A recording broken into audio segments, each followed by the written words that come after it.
পল্লীকবি জসিমউদ্দিন তার গ্রামে বিন্নি ধানের খই খাওয়ার নিমন্ত্রণ জানিয়েছিলেন, কিন্তু পিরোজপুরের বিন্না গ্রাম আমন্ত্রণ জানাচ্ছে ক্রিকেট খেলতে যাওয়ার। তবে এর জন্য আপনাকে সরঞ্জাম নিতে হবে না, কেননা অজপাড়া গায়েই তৈরি হচ্ছে দারুণ সব ক্রিকেট ব্যাট।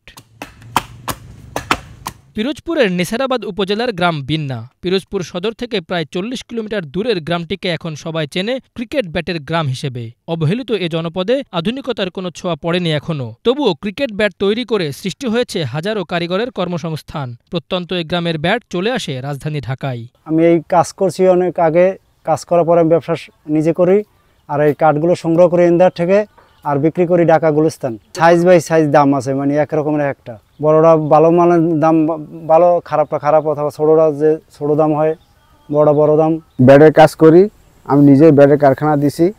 হ্যাঁ, কাজ টাজ করে ওই ব্যাট বানাই, আপনার কমপ্লিট করে ঢাকায় নিয়ে বেশি।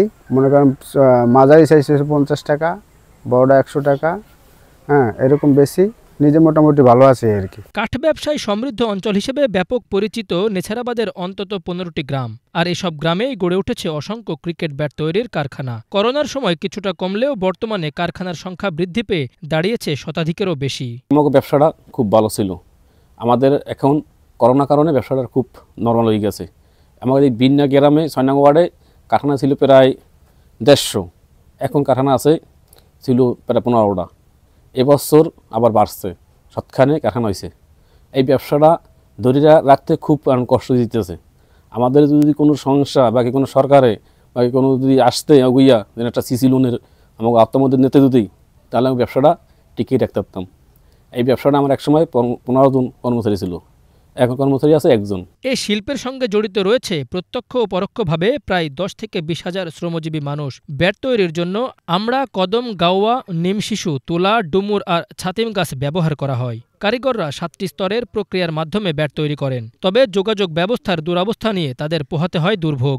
ব্যবসা মোটামুটি ভালোই চলে, খারাপ না। আমাদের যোগাযোগ ব্যবস্থা খুবই খারাপ, রাস্তাঘাটের অবস্থা খুবই খারাপ, এই জন্য মাল আসতে অনেক খরচ হয়ে যায়। কারখানায় কাজ করি আমি, সকাল আইয়া কারখানায় আমি মাল গুছাই, চাং দিই, এবার ব্যাট এই হ্যান্ডেল কাটা লাগে সেটা কাটি, এবার মাল কোপাই সেটা চাং দেওয়ান লাগে, মাল গাতা লাগে হ্যান্ডেল, তারপর ডাইরেক্ট মাল মেশিনে দিয়ে আনানো লাগে, সেটা ফাইল মেরা লাগে, গেড়ি গঠন লাগে, বিভিন্ন দিক মিলে আমরা নানান দিক মিলে কাজ করি আমি সব বিষয়ে।